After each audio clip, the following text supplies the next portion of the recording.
sedikit tentang imunisasi ya, Bu ya.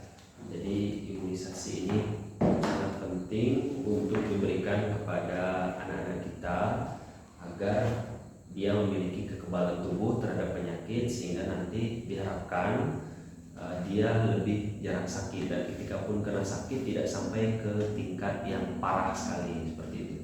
Nah, imunisasi ini adalah proses untuk membantu meningkatkan daya tahan tubuh atau kekebalan tubuh anak-anak terhadap virus ataupun penyakit lainnya.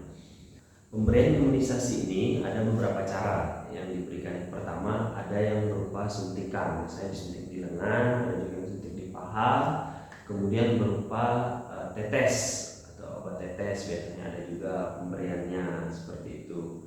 Kemudian ibu, pemberian imunisasi ini memang ada efek sampingnya, kadang yang ditakutkan oleh orang tua. Efek sampingnya itu adalah biasanya anak menjadi demam atau rewel, tapi tidak semua imunisasi menyebabkan demam atau rewel, jadi ibu jangan khawatir. Kemudian demam atau rewel setelah diberikan imunisasi itu adalah reaksi yang wajar, karena tubuh bayi kita itu berarti merespon, daya tahan tubuhnya itu merespon, karena yang dimasukkan ke dalam tubuh bayi kita itu adalah bibit penyakit yang sudah dilemahkan. Tujuannya adalah untuk melatih kekebalan tubuh anak-anak kita sehingga tidak mudah terkena penyakit itu.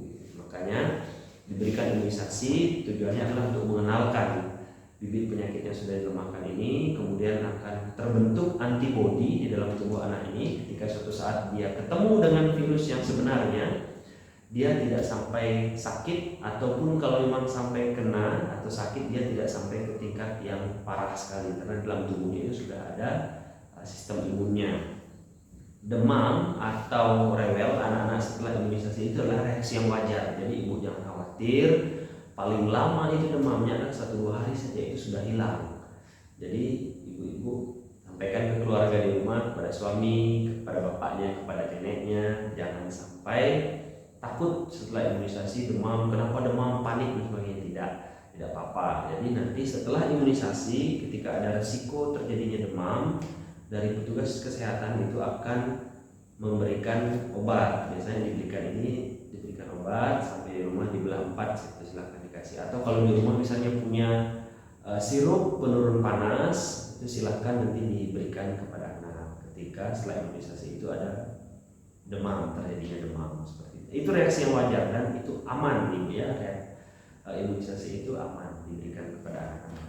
Nah, kemudian ini ada jadwal imunisasi. Nah, ini bisa nanti ibu perhatikan di sini, ada namanya imunisasi dasar lengkap. Itu diberikan kepada bayi sampai dia berumur 2 tahun ibu ya. Imunisasi itu diberikan dia sampai umur 2 tahun. Ini ada berbagai jenis imunisasi, silakan ibu baca. Ada di sini hepatitis, kemudian BCG, polio dan sebagainya. Nah, ini ada kolom putih, ini adalah waktu terbaik untuk pemberian imunisasi. Jadi ini adalah jenis imunisasinya. Kemudian di bagian atas ini adalah umur anak dalam bulan. Misalnya imunisasi campak, ini yang pertama terbaik diberikan adalah di usia 9 bulan seperti itu. Jadi silakan nanti dilihat dan rutin anaknya dibawa ke posyandu untuk diberikan imunisasi. Banyak penyakit yang bisa dicegah dengan imunisasi, Bu ya. Misalnya seperti polio, kemudian ada difteri, pertusis, tetanus, bahkan sekarang sudah ada imunisasi untuk mencegah terjadinya diare, kemudian radang selaput otak, kemudian untuk mencegah penyakit kanker serviks pada wanita, itu sudah ada imunisasinya. Jadi sangat penting sekali untuk anak-anak kita diberikan imunisasi. Bahkan ada penyakit yang ketika anak-anak kita sudah kena itu tidak bisa diobati, tapi hanya bisa dicegah dengan imunisasi. Misalnya adalah penyakit polio. Anak-anak kalau tidak mendapatkan imunisasi polio, suatu saat dia kena penyakit itu, maka anak-anak ini bisa lumpuh seumur hidup, dan itu tidak bisa diobati. Sampai sekarang belum ada obatnya untuk polio. Tapi berita baiknya adalah polio ini hanya bisa dicegah dengan imunisasi. Jadi sebaiknya kita berikan imunisasi secara lengkap untuk perlindungan anak-anak